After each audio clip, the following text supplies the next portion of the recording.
let me tell you about the horror that's called The Lightbringer. It was a very old webcomic made by Linkara, a well-known comic book reviewer from Channel Awesome. However, recently, opinions of him have been rather mixed, and it doesn't help matter that Linkara has dabbed in controversy in the past, such as telling his fans to shut off adblock, or doing a really whiny rant during his overview on the Power Rangers, or recently getting offended by Oni plays, when Walker and Chris Chan did not.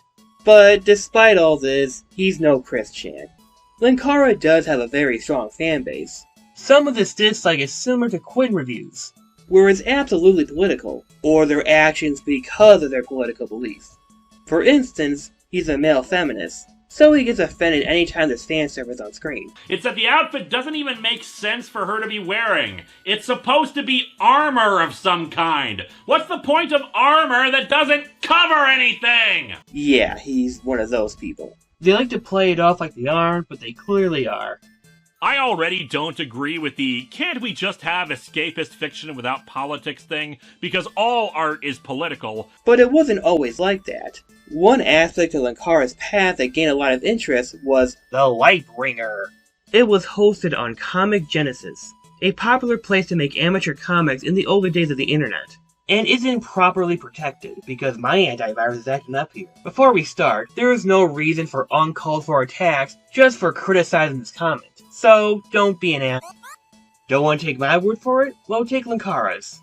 But while I am critical, while I am disparaging this work, and it deserves to be disparaged, for the love of God, do not attack the creators! Do not send death threats! It's a bad story, and we should criticize a bad story, but don't become a goddamn supervillain yourself! Besides, Linkara himself would be the first to admit the flaws of his comic. But there are other reasons why I'm interested, such as a reboot coming from a very unlikely source.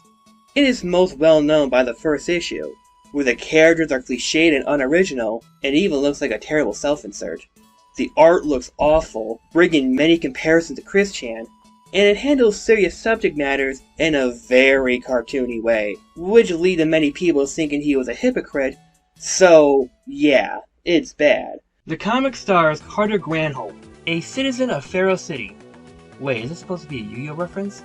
Well, it was supposed to be a Bolivian metropolis, where people play card games. It's a shithole of a city close to Chicago, Detroit, or Gary, Indiana, where not a day goes by where somebody isn't murdered, kidnapped, or raped. Granholm works at a furniture store where business is doing poorly. And yes, this is a job that Linkara in real life also had, but his main character also owns it too. The reason it's doing so poorly is because he has to pay Serpent, who is part of an organized crime gang called The Slavers. Hey, I can make this even more unfortunate. This came out in 2006. This came out in 2007. Serpent threatens if he doesn't get his money, he will traffic one of his female employees. Which is what the game is all about, as the police can't even do anything because they hold the city for ransom, using rape.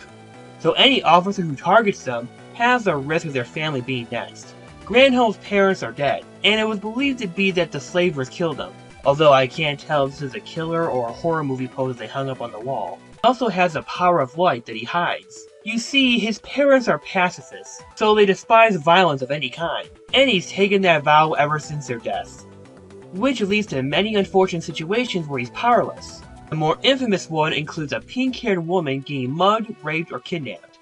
I don't know, the comic seems to set up the worst case scenario, with Granholm running away like a coward as fast as he can with their fate left open. Made all the more unfortunate that he has superpowers. Anyways, pin this moment, it gets very important later. This leads to a realization that this can't continue on like this, so he chooses to use his powers to become a superhero called the Lightbringer, the first superhero to save Pharaoh City. So yeah, that's the first issue, and it's a very horrible first impression that most people get from this comic. Now, before I go off, I will say some of the positives. I do understand what Linkara is trying to do. The city is a dark, bleak place, so it's appropriate that the hero be based on light. I heard some people say that Lightbringer has a lot of good ideas but poor execution, and I do think there's some broken criticisms here too. For instance, people like to talk about how the Lightbringer is a shitty hero because he ran away, However, that is kind of the point. That's like saying Spider-Man is an asshole because he used his power for fame, which was done before Uncle Ben died. So, with all the positives out of the way, what's with all the rape? I think Linkara would be the first to admit now that sexual assault used for a superhero backstory isn't the most tasteful idea. Don't get me wrong, I'm not against the idea being used at all. It's a complicated subject and can be done really well and terribly under specific circumstances. And with a comment that looks like this, well, it's absolutely the latter. It's like a 9-year-old's idea of what sex trafficking is, just by reading Wikipedia. The Lightbringer's backstory also isn't the most original. Backstories that come to mind include Batman's dead parents, and Spider-Man's great power comes great responsibility mantra. The only thing that's missing is him being an alien from another planet. Not to mention it's all self-inserting fanfiction. Another unlikely ripoff is Rorschach. Maybe that includes the design of the black and white suit? Yeah, you think I'm pulling this out of my ass, but it actually comes to play later on, much to the dismay of his peers. Some people say his powers are based on the Green Lantern, although reading through the entire comic, I have to disagree. Effectively, he's just fucking Green Lantern, okay? Anybody that tells you, like, this isn't Green fucking Lantern is lying to themselves. This is all it is Green Lantern. The art is terrible, though instead of a kid drawing it, it's more like a 13-year-old drew it. One thing that Linkara would do is always show them on their side, that or the front. No other perspectives of the characters. The art was apparently done by another artist, although it's very clearly Linkara considering he even admits to drawing it. And it stays that way for the majority of the webcomic's run. Now, this is a very infamous first issue. It's something that many YouTubers talked about in the past. Other than a few moments, I don't see what happens afterwards. And this is one of many reasons I wanted to make this video. What happens later? Does it get better? Does it get worse? Well, let's find out. Issue 2 opens with the Lightbringer being praised as a hero on the news. Granholm uses one of his warehouses as a secret base. You think powers such as light would be useless. Like, what's gonna happen? Oh no, he shines a flashlight on my eyes! But it is said that the Lightbringer's powers do burn people, just not too much. No kill policy after all. And his costume, of course, are based on old superhero comics. Apparently, his parents hated comics because they promoted violence. Damn, the Lightbringer's parents suck. It's also where we meet more characters, just like the police chief Crane, fitting the Commander Gordon trope. Oh, and there's Hannah. Yes, the same girl that was attacked in the first issue. I'm sure a lot of people didn't expect her to be a main character, but she gets retconned to being a badass who can take care of herself. And this was a social experiment the entire time. Yeah, sure. Risking getting raped in a dark alley isn't exactly the smartest Susie 2 prank to do.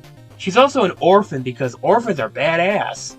Now, Linkara was originally going to keep her a victim, but thought it was a better idea to have at least one strong female character, thus extending Hannah to having a bigger role, and making that contrived reason. On an unrelated note, there's this picture of the Lightbringer associated with other superheroes, which makes people think there's some Justice League thing going on here. However, none of them appear in the comic. The police chief wants Lightbringer to prove that he's not a mad vigilante by capturing the leader of the slavers, something he probably would have done anyways. He threatens a thug from the first issue by having him hang 50 feet. He lets go, but lets him bounce off a light trampoline. Huh, maybe he is a ripoff of the Green Lantern. After catching him, we meet a new set of characters. One calling herself the Code Poet to help catch the slavers. Oh god, what a stupid design. Oh, and she's with Dave. Can't forget about Dave. The Lightbringer is tasked into breaking in the slavers' base and stealing documents pertaining to their finances. He witnessed many disturbing things, like a sex slave auction and a woman being tortured to death. In a twist, turns out most of the money the slavers gain go to the city, schools, and countless charities. And that's when he finds their leader, General Jerez, a character we've never seen before, who claims his action of sex trafficking actually helped improve the city. Lightbringer puts an end to the general, where he falls in front of his clients in a slave auction. For someone who served time in the military, he's really awfully scared of a skinny dude in spandex. Now, this is somewhat of an interesting turn in the comic. It's still crappy, don't get me wrong, I feel this character could be rewritten to something more subtle and nuanced. In the end, the general says the city will be in ruins after getting caught, and the Lightbringer responds with, "Never compromise, even in the face of Armageddon," directly quoting Rorschach. Wow, lots to talk about here. So you see those annoying Twitter posts about how guys miss the point of certain characters, with many of them being killers and cynical themed works. But Rorschach is definitely one of those characters. Alan Moore written him to be a reactionary, misogynistic, racist, homophobic, delusional, pretty much an awful person all around. But he's so cool! He has a cool suit and a cool morphing mask. And he kills rapists and pedophiles. His past is tragic enough to make it easy to sympathize with. Many of his uglier side aren't as overt outside a few lines of implications, and can be easily brushed off as, I don't know, his mom abused him, he's so crazy, where all the awful stuff is explained, rather than endorsed. When people say there should be more people like Rorschach, it's probably more his virtuous aspects, rather than the problematic side, including being totally cool with the comedians raping. I guess there's so much more to be said about this, but this isn't the only time it happens. Besides, this is like one of the 3 comics I own at the moment, alright, give me a break. Also, the dialogue raises a lot of questions, like will Feral City go under? Have the Lightbringer made things worse with his heroic actions? Chapter 3 ends the Slavers arc, the more questionable and more controversial side of the original issue, but it isn't the last time we'll see him again.